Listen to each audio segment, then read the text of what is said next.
right, we're back on Twitter Storm, and with us, the lovely and brilliant Kim Horcher from Nerd Alert. Kim, what do you have for us today? Okay, first one comes from Ionet Anexi Acceni. He says, I have been watching TYT for a few months, and I agree with your opinions, but why do you think that being neutral like CNN is wrong? Okay, good question, great question. So there's a huge difference between neutrality and objectivity. So objectivity is the Lakers and the Mavericks played the game and the Lakers won, okay, although that would be rare in this season. But neutrality is the Lakers say they won and the Mavericks say they won. Well, that's not true, and you haven't informed the people at all as to who actually won. So what CNN does is neutral. They say Republicans say this and Democrats say that, and they don't tell you what the reality is. So that's what's wrong with neutrality. Next.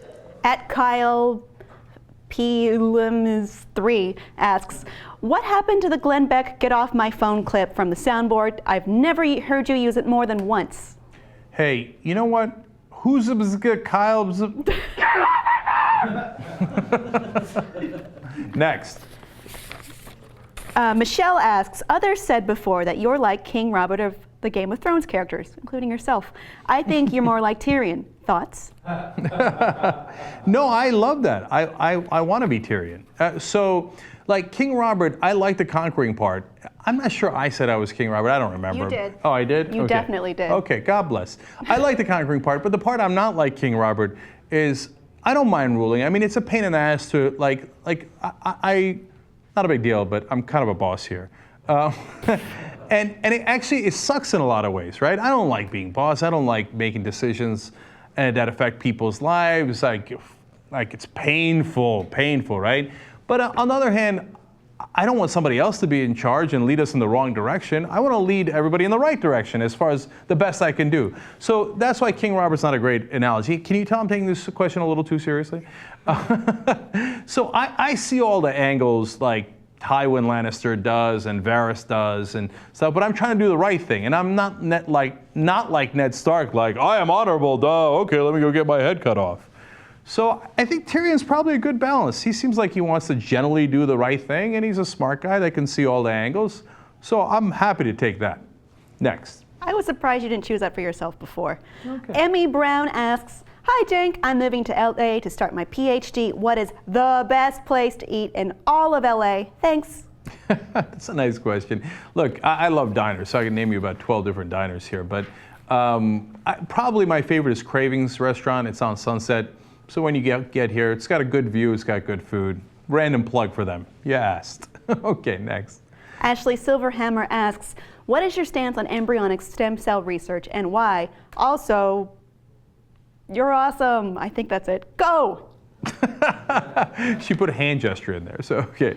You're awesome, I guess. There we go, yeah. All right, embryonic stem cell research, go. I don't see that it's an issue at all. If you're not like religious, who cares? Yeah, of course do research. I'm pro-science. Go.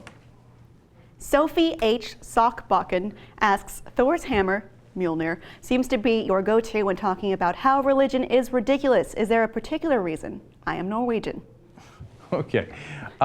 Yeah, I feel like everybody else uses Zeus, and I want to be a little different. And everybody knows Thor now because he's in the movies. And it seems like ridiculous, like, come on, of course Thor's not true. But wait a minute, that's, a myth just like your own. It's a creation myth, no different than Jesus. And people like their heads explode when you tell them that.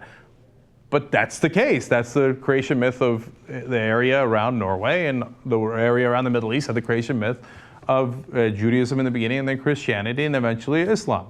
One guy walks on water, the other has a badass hammer. Okay, that's why I use it. Next.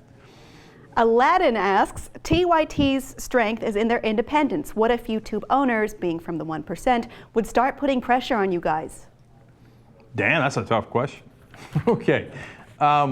Look, partly to the Game of Thrones answer that I had before, you got to see all the angles, and you can't be naive, and you got to figure out a pragmatic way of continuing to do what you're doing. But if you get off the path of doing the right thing, then it becomes pointless anyway.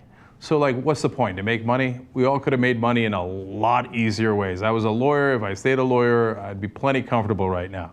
So we have a purpose, and there's a smart way to get to that purpose. So if you can, trust me to the best of your ability, and trust but verify, as you should do with anybody, that I'm going to find the right way to get to where we need to go and find through that maze of 1%ers and the rules that they set for us. Next. Okay, at Guns Pussy Inc. asks, where and how can I buy the Mad as Hell film? And everyone from TYT, I heart you. Hashtag desperate TP watch. Interesting. Okay. Mary Jane, we love you too. The movie is not out yet. It's if you're anywhere near Toronto, you can see it because that's on the 29th, 30th, and the 2nd, I believe. There's 3 screenings at the Hot Dogs Film Festival. In fact, the world premiere is Tuesday, April 29th. So check that out. You can go to Mad as Hell on Facebook to get more information. But when it's in your neck of the woods, or when you can buy it in a DVD or buy it online, believe me, we'll let you know. Okay? Thank you so much for all the questions. Thank you, Kim Horcher from Nerd Alert. Everybody check that out. And the storm has come to an end.